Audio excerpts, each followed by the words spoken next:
Salah satu tindak kejahatan yang sangat kejam yang dapat merugikan banyak orang dengan mengambil hak orang lain ialah korupsi.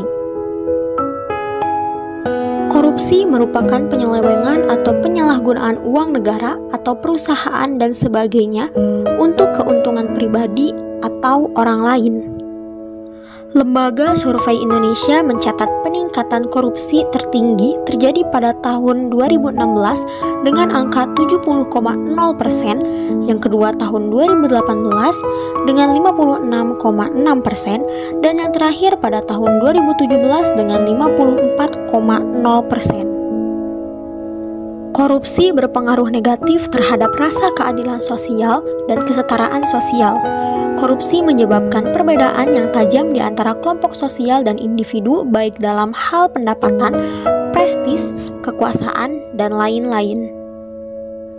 Hukum positif Indonesia mengatur pemberantasan tindak pidana korupsi dalam Undang-Undang Nomor 31 Tahun 1999 sebagaimana telah diubah dengan Undang-Undang Nomor 20 Tahun 2001 tentang pemberantasan tindak pidana korupsi. Adapun penyebab-penyebab terjadinya tindak pidana korupsi. Yang pertama, terdapat dalam teori Triangle Fraud oleh Donald R. Cressey, ada 3 penyebab mengapa orang korupsi.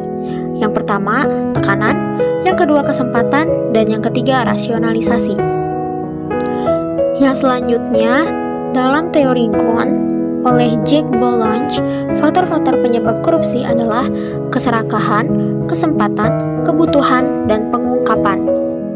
Lalu terdapat pula dalam teori CDMA oleh Robert Klitgaard, korupsi terjadi karena kekuasaan, monopoli, tidak dibarengi dengan akuntabilitas. Menteri Keuangan Sri Mulyani Indrawati dan pihaknya telah melakukan berbagai aksi untuk mencegah korupsi dari sisi penerimaan negara. Berbagai regulasi dan kebijakan pun terus dilakukan, salah satunya lewat integrasi kuota impor.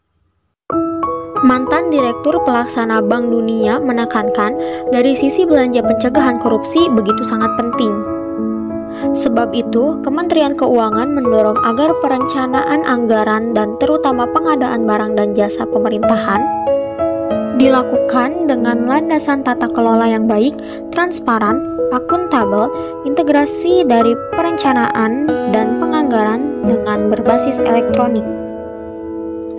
Dari faktor-faktor dan pernyataan sebelumnya, maka dari itu, di Indonesia sangat banyak terjadi tindak pidana korupsi di kalangan pejabat negara karena mereka memiliki kekuasaan dan telah menyalahgunakan kekuasaan tersebut. Dan terkadang, hukuman yang diberikan untuk koruptor tidak sebanding dengan yang dilakukannya, padahal korupsi itu tindak kejahatan yang sangat merugikan. Maka dari itu, sebagai mahasiswa, saya berharap tindak pidana korupsi dapat diberantas agar tidak ada lagi pihak yang dirugikan dan pemerintah dapat memberikan hukuman yang setimpal tanpa memandang bulu, karena setiap kejahatan harus diberi efek jera sesuai dengan apa yang telah dilakukannya.